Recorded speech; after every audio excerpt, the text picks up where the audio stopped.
ईद के दिन सुबह मिठाई बनाने के लिए माँ फातिमा रदी अल्लाहु अन्हा बहुत ही मसरूफ थी। आटा गूंथने और दीगर तैयारियों में लगी हुई थी क्योंकि सुबह ही सारे काम पूरे करने थे। दूसरी तरफ 8-10 साल के मासूम से दो भाई अपना खेल छोड़कर माँ के पास आ गए। उनके मासूम लहजे में एक सवाल था, अम्मा तुम्हें याद नहीं, आज ईद है, जरा बाहर आकर देखो तो सही। मोहल्ले के लड़के लड़कियां नए नए कपड़े पहनकर कितना खुश हो रहे हैं और हम दोनों ने तो अभी तक नए कपड़े भी नहीं पहने। क्या इसका मतलब यह है कि हम आज ईद नहीं मनाएंगे? थोड़ी देर बाद वे फिर कहने लगे, अम्मा जल्दी से हमारे नए कपड़े पहना दो, हम भी उनके साथ खेलते खेलते ईदगाह जाना चाहते हैं। जब अब्बू आएंगे तो उन्हें हमारे साथ भेज देना, हम उनके साथ वापस लौट आएंगे। माँ ने बच्चों के सिर पर मोहब्बत भरा हाथ फेरा, उनके माथे को चूमा और बोली, अभी ईदगाह जाने में काफी वक्त है बेटा, तुम लोग बाहर जाकर थोड़ा घूम फिर आओ, फिर मैं तुम्हें नए कपड़े पहना दूंगी। हो सकता है तब तक तुम्हारे अब्बू भी आ जाएं, शायद वह तुम्हारे लिए नए कपड़े लेकर आएं, तब मैं तुम्हें नए कपड़े पहना दूंगी और तुम अपने अब्बू के साथ ईदगाह चले जाना। अब जाओ बेटा, बाहर जाकर थोड़ा खेलो, इस बीच मैं अपने काम निपटा लूं। दोनों भाई बोले, जी अम्मा। फिर छोटा भाई अचानक सवाल करने लगा, अम्मा क्या अब्बू हमारे लिए नए कपड़े लेने गए हैं? माँ ने दोनों बच्चों को अपने गले से लगा लिया, उनके माथे पर प्यार से चूमा और अपने दिल के आंसू पोंछते हुए हंसकर कहा, हाँ बेटा तुम्हारे लिए नए कपड़े आएंगे, तुम्हें जरूर पहनाऊंगी, अब तुम लोग बाहर जाकर खेलो, सब ठीक हो जाएगा। माँ ने अपने रब पर यकीन करके अपने बच्चों को दिलासा दिया। दोनों भाई खुशी खुशी बाहर चले गए। माँ ने अपने आंचल से आंसू पोंछे और मजबूरी में अपने काम में दोबारा मशगूल हो गई। कुछ देर बाद दोनों भाई फिर रोते हुए घर लौट आए। उन्होंने कहा,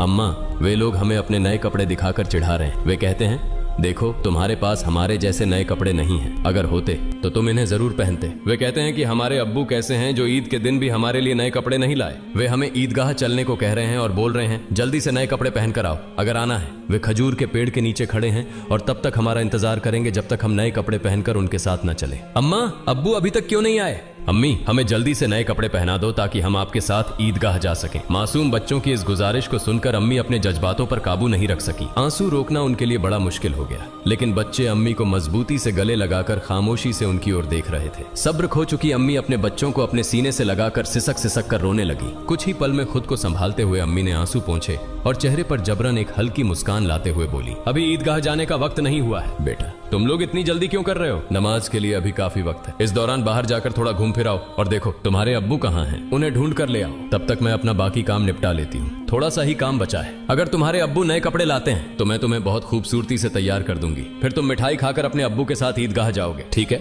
दोनों भाइयों ने कहा, जी अम्मी। अम्मी ने अपने दिल को मजबूत करते हुए बच्चों को तसल्ली दी, लेकिन जैसे ही उन्होंने बच्चों के मासूम चेहरों की तरफ देखा, उनकी आंखों में आंसुओं का सैलाब उमड़ पड़ा। बच्चों को अपनी हालत का अंदाजा न हो, इस डर से अम्मी एक कमरे से दूसरे कमरे में जाती रही। इधर दोनों मासूम भाई परेशान होकर अम्मी अम्मी कहते हुए अम्मी के पास आए। उन्होंने कहा, अम्मी हम अब्बू को ढूंढने जा रहे हैं। अम्मी ने रूंधे गले से कहा, हाँ जाओ। उनकी आवाज में छुपा दर्द बच्चे समझ नहीं सके। बड़े भाई ने अफसोस जताते हुए कहा, अब्बू कहाँ होंगे? छोटे भाई ने बड़े भाई से पूछा, अब्बू कहाँ गए? बड़े भाई ने जवाब दिया, पता नहीं, चलो इधर उधर ढूंढते हैं। छोटे भाई के कंधे पर हाथ रखते हुए दोनों भाई अब्बू की तलाश में निकल पड़े। इधर अम्मी अपने दिल का दर्द कम करने का कोई रास्ता नहीं पा रही थी। उनकी बेचैनी और बढ़ गई। वह सोचने लगी, मैं अपने मासूम बच्चों को कैसे बताऊं कि आज उन्हें नए कपड़े पहनाने की सामर्थ्य हमारे पास नहीं है, फिर भी उन्हें कैसे तसल्ली दूं? और आज तो ईद का दिन है, वे मेरी बात क्यों मानेंगे? या अल्लाह तुम्हारे अलावा कोई सहारा नहीं। ईद के लिए जो मिठाई बनाई है वह भी कई दिनों तक थोड़ा थोड़ा गेहूं बचाकर तैयार की है, उसी से हलवा और रोटी बनाई है, लेकिन नए कपड़े कहां से लाऊं? या अल्लाह ये बोझ क्यों डाल दिया इस अम्मी के सिर पर? तुम तो सबकी हालत जानते हो, मैं इन मासूम बच्चों को कैसे समझाऊं?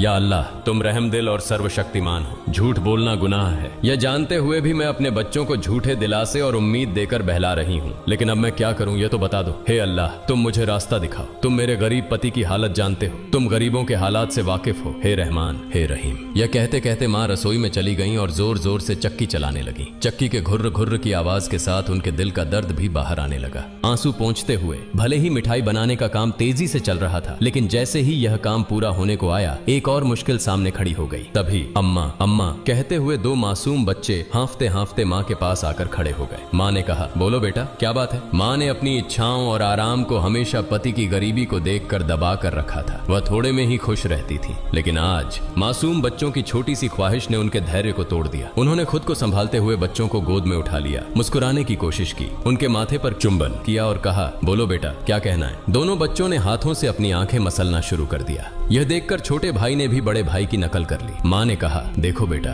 तुम्हारे अब्बा सही समय पर आ जाएंगे। मैं देखो यहाँ तुम्हारे लिए मिठाई बना रही हूँ, तुम मिठाई खाकर ईदगाह जाना, थोड़ा सब्र करो, बस थोड़ी ही देर और। उन्होंने बच्चों को सीने से लगा लिया, उन्हें प्यार से समझाया और कहा, थोड़ा इंतजार करो बेटा, मिठाई अभी तैयार हो जाएगी। छोटे भाई ने आंखें मसलते हुए अचानक पूछा, लेकिन हमारे नए कपड़े अम्मा। यह सुनते ही माँ चौंक गई, जल्दी से बोली, अरे बेटा ऐसा करते हैं, तुम लोग जाकर पहले नहाओ, अभी तक नहाए भी नहीं हो। दोनों भाइयों ने एक साथ कहा, नहीं अम्मा अभी तक नहीं नहाए। माँ के लिए मासूम बच्चों से छल करना बहुत दर्दनाक था। उनका दिल अंदर ही अंदर जल रहा था, लेकिन उन्होंने हंसते हुए कहा, बेटा बिना नहाए क्या कोई ईदगाह जाता है, जाओ जल्दी से नहाओ, फिर सब तैयार हो जाएगा। दोनों भाइयों ने कहा, ठीक है अम्मा, हम अभी जाकर नहा लेते हैं, आप सब कुछ तैयार रखना, हम जल्दी से आ जाते हैं। दोनों खुशी खुशी नाचते हुए बाहर निकल गए। माँ ने दुआ की, जाओ बेटा, अल्लाह हाफिज। बच्चे तो चले गए, लेकिन माँ के दिल में चिंता और गहरी हो गई। उनका दिल जैसे एक अथाह सागर में डूब रहा था। माँ सोचने लगी, जब वे वापस आएंगे और कहेंगे, हमें नए कपड़े पहनाओ, हम ईदगाह जाएंगे, तब मैं क्या करूंगी। माँ का मन अब और नहीं संभल सका, उनकी आंखों से आंसू फूट पड़े। उन्होंने सजदे में गिरकर अल्लाह से दुआ की, हे अल्लाह तुम ही मेरा सहारा हो, तुम इस बेबस माँ की मदद करो, तुम मुझे इस स्थिति से बाहर निकालो। हे अल्लाह तुम्हारे अलावा मेरा कोई नहीं है, मुझे राहत दो, इस स्थिति से मुक्ति दो। इसके बाद माँ किसी उन्मादी की तरह बोलने लगी, हे अल्लाह तुम तो बच्चों की माँ का दिल समझते हो। 3 बार इन मासूम नासमझ बच्चों को बहला फुसलाकर मैंने किसी तरह संभाल लिया, लेकिन अब क्या करूं, अब क्या कहूं। तुम ही मुझे रास्ता दिखाओ, हे अल्लाह तुम ही मुझे सहारा दो, तुम सर्वशक्तिमान हो, तुम सब कर सकते हो। फिर उन्होंने जोर से चिल्लाते हुए कहा, तुम सब कर सकते हो अल्लाह, तुम सब कर सकते हो। उधर नहाने के बाद दोनों भाई खुशी खुशी हाथ में हाथ डाले घर की ओर चल पड़े। कुछ ही देर में दोनों भाई हंसते खेलते घर पहुंचे और जोर से आवाज देने लगे, अम्मा अम्मा हम आ गए अम्मा। लेकिन माँ की ओर से कोई जवाब नहीं आया। छोटा भाई बड़ी मासूमियत से अपने बड़े भाई की ओर देखने लगा और पूछा, भैया माँ बोल क्यों नहीं रही हैं, क्या माँ सो रही हैं? बड़ा भाई छोटे भाई को अपनी बाहों में लेकर उसे दिलासा देने लगा, रुको मैं देखता हूँ। जैसे ही बड़ा भाई माँ को जगाने के लिए हाथ बढ़ाने वाला था, उसी समय दरवाजे पर जोर से खटखटाने की आवाज आई। बड़े भाई ने डरते हुए पूछा, कौन है बाहर? बाहर से कोई जवाब नहीं आया। दोनों भाई चकित होकर एक दूसरे की ओर देखने लगे। छोटा भाई डर के मारे बड़े भाई से चिपक गया। तभी फिर से दरवाजे पर जोर से खटखटाने की आवाज हुई। डर और घबराहट से दोनों भाई चिल्ला पड़े, अम्मा अम्मा बाहर कौन है? लेकिन माँ की ओर से कोई आवाज नहीं आई। फिर दरवाजे पर खटखटाने की आवाज के साथ कुछ भारी खड़खड़ाने की आवाज सुनाई दी। दोनों भाई डर गए। उन्हें पता था कि अगर कोई रिश्तेदार, परिवार का सदस्य या पड़ोसी घर पर आता है तो वह हमेशा सलाम करता है, लेकिन ये सब कुछ उल्टा हो रहा था। बड़े भाई ने छोटे भाई को और कसकर गले लगाते हुए कहा, मुझे समझ नहीं आ रहा ये क्या हो रहा है, माँ भी कुछ बोल नहीं रही हैं। डरते डरते दोनों भाई दरवाजे के पास गए। जैसे ही वे वहां पहुंचे, बाहर से फिर से खटखटाने की आवाज आई। दोनों भाई थोड़ा पीछे हटे और जोर से चिल्लाकर पूछा, कौन है दरवाजे पर? बाहर से आवाज आई, मैं दर्जी हूँ, दरवाजा खोलो। दोनों भाई हैरान रह गए। उन्होंने पूछा, दर्जी आप यहाँ क्यों? बाहर से आवाज आई, हाँ मैं दर्जी हूँ, दरवाजा खोलो, मैं तुम्हारे लिए नए कपड़े लेकर आया हूँ, इन्हें ले लो। जैसे ही यह बात सुनी, दोनों भाइयों ने जल्दी से दरवाजे की कुंडी खोली। सामने एक व्यक्ति नए कपड़ों के गट्ठर के साथ खड़ा था। दोनों भाई एक पल के लिए हैरान रह गए।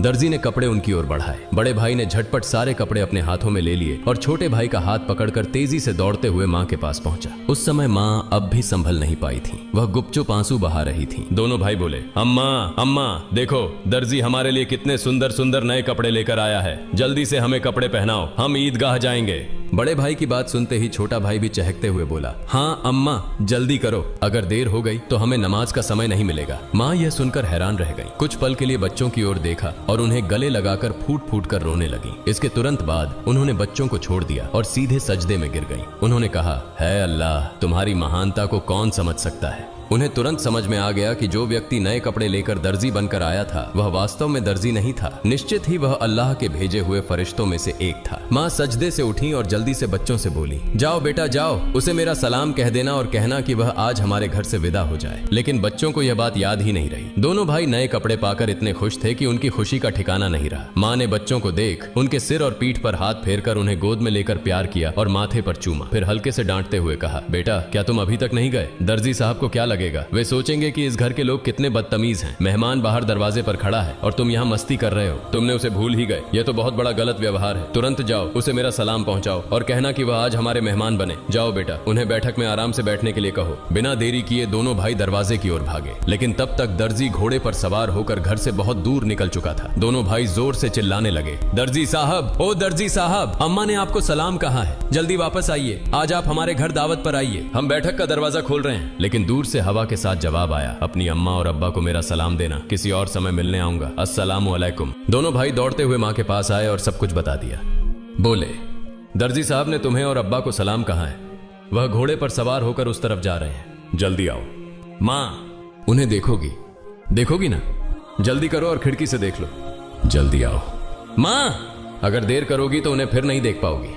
दर्जी साहब कितने खूबसूरत लगते हैं, आओ ना।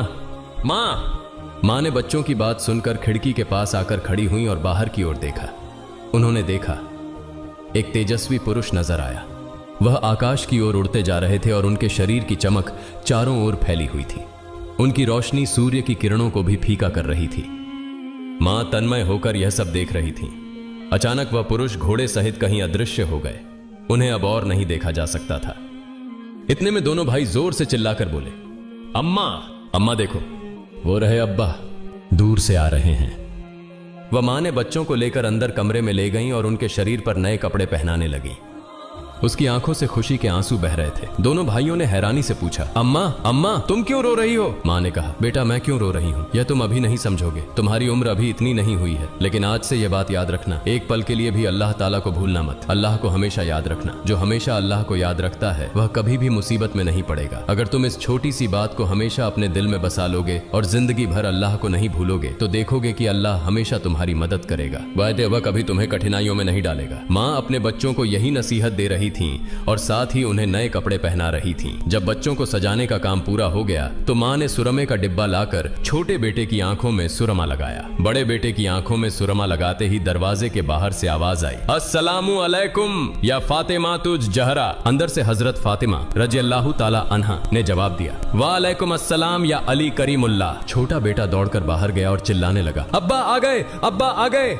बड़ा बेटा बाहर जाने ही वाला था, लेकिन मां ने उसे रोक लिया क्योंकि उसकी आंखों में सुरमा लगाना बाकी था। मां थोड़ी गुस्से में बोली, बैठो, पहले सुरमा लग जाने दो। इस बीच छोटा भाई अपने अब्बा का हाथ पकड़कर अंदर ले आया। तब तक बड़े भाई की आंखों में सुरमा लगाया जा चुका था। दोनों बेटों को देखकर अब्बा हैरान हो गए और बोले, यह क्या, इतने सुंदर कपड़े ये कहां से आए? फिर दोनों भाइयों ने अपनी माँ और अब्बा को गले लगाकर खुशी जताई। हजरत फातिमा रज़ियल्लाहु ताला अन्हा ने बच्चों की आवाज शांत कराते हुए हजरत अली रज़ियल्लाहु ताला अन्हु को सारी घटना सुनाई। हजरत अली रज़ियल्लाहु ताला अन्हु जैसे ही यह बात सुनी सजदे में गिर गए और बोले, हे अल्लाह, तुम्हारे लिए कुछ भी असंभव नहीं है। तुम महान हो, असीम हो, तुम दयालु और सर्वशक्तिमान हो। सजदे से उठकर उन्होंने हजरत फातिमा रज़ियल्लाहु ताला अन्हा से कहा, जो दर्जी बनकर बच्चों के लिए कपड़े लाए, क्या तुम उन्हें पहचानती हो? क्या तुमने जान लिया कि वह कौन थे? हजरत फातिमा रज़ियल्लाहु ताला अन्हा ने कहा, नहीं, लेकिन इतना निश्चित है कि वह अल्लाह के किसी भेजे हुए फरिश्ते थे, इसमें कोई शक नहीं। हालांकि यह मेरी अपनी धारणा है। हजरत अली रज़ियल्लाहु ताला अन्हु ने कहा, हाँ, तुमने सही कहा, यह अल्लाह की महिमा है। वह हजरत जिब्राइल अलैहिस्सलाम थे। हजरत फातिमा रज़ियल्लाहु ताला अन्हा की जुबान से अचानक जोर से निकला, अल्लाहु अकबर। यह कहते हुए वह भी सजदे में गिर गईं। उन्हें देखकर हजरत हसन और हजरत हुसैन रज़ियल्लाहु ताला अन्हुमा भी अपनी माँ के पास गए और उनका हुबहू अनुसरण करते हुए सजदे में गिर गए। प्रिय दर्शकों, आशा है कि आपको यह वीडियो पसंद आया होगा। अगर अच्छा लगा हो तो इसे लाइक और शेयर करें ताकि अन्य मुस्लिम भाई बहन भी इसे जान सकें। और इस तरह की और वीडियो पाने के लिए हमारे चैनल को सब्सक्राइब करें। अस्सलामु अलैकुम।